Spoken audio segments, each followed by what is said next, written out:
So, in a rising interest rate environment, investors that once turned to equity for income because yields were too low on bonds have reversed course. Why do you believe that high dividend yielding stocks are still an attractive investment opportunity?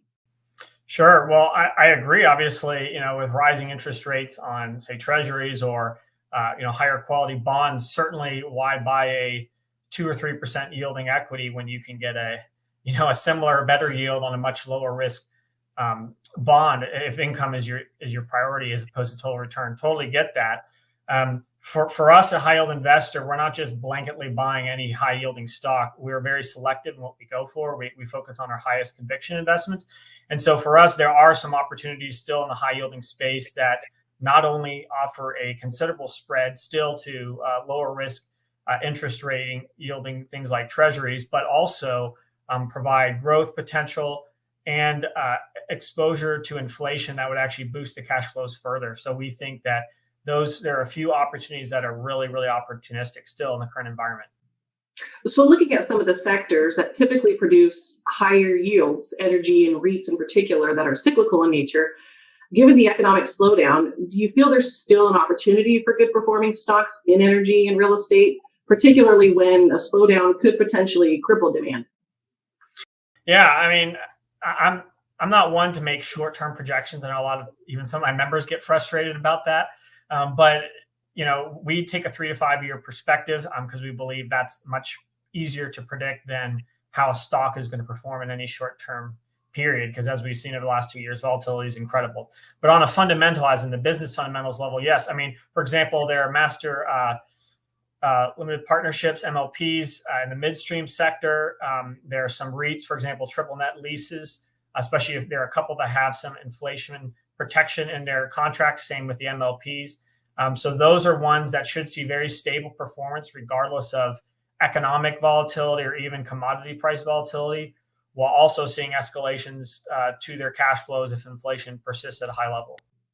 Are there any sectors or industries that you're steering clear of? So anything that is heavily exposed to commodity prices in the energy side, we're staying out of just because we do not feel like we're in a position where we can consistently and accurately predict the direction of energy prices. So that's why we are sticking with the midstream sector, which is much more stable in its cash flows. Same thing in the real estate sector. Obviously, you have some things like hotels, which are very much exposed to economic activity. They have very volatile short-term cash flow movements. So we favor sectors that have much more stable cash flow profiles, our favorite being the net lease sector. So, in the words of Warren Buffett, price is what you pay, value is what you get. Often, a high dividend yield can be a byproduct of low price because of market drawdowns. What metrics do you use or observe to identify quality dividend companies that differentiate them from just simply buying a high yielding stock? Well, obviously, dividend coverage, whatever the cash flow metric is for that business. So it's usually distributable cash flow in the MLP sector, or funds from operation or adjusted funds from operation in the REIT sector, or in the traditional C corp, it's earnings per share. Obviously, that's something you look at, right? You want to make sure you're bringing in more cash than you're sending out to shareholders to know that it's a sustainable yield. You want to look at the forward projections. Is it a stable cash flowing business model that, regardless of the direction of the economy, it's still going to be producing sufficient cash to cover that high yield? But one area that we really focus on that I think a lot of average retail investors or even some more sophisticated investors forget to focus on, especially in these instruments like MLPs and REITs, is the credit rating and the balance sheet health as a whole.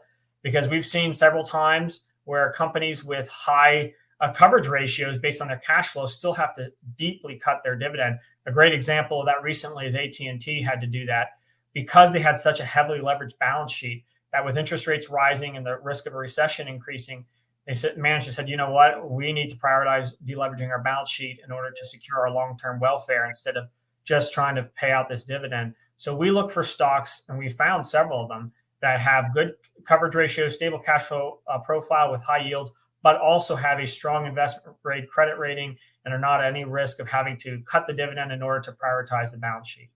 Any names you'd like to share? Sure. So, I think two in the Watch the full episode. You can find it at youtube.com/seekingalpha.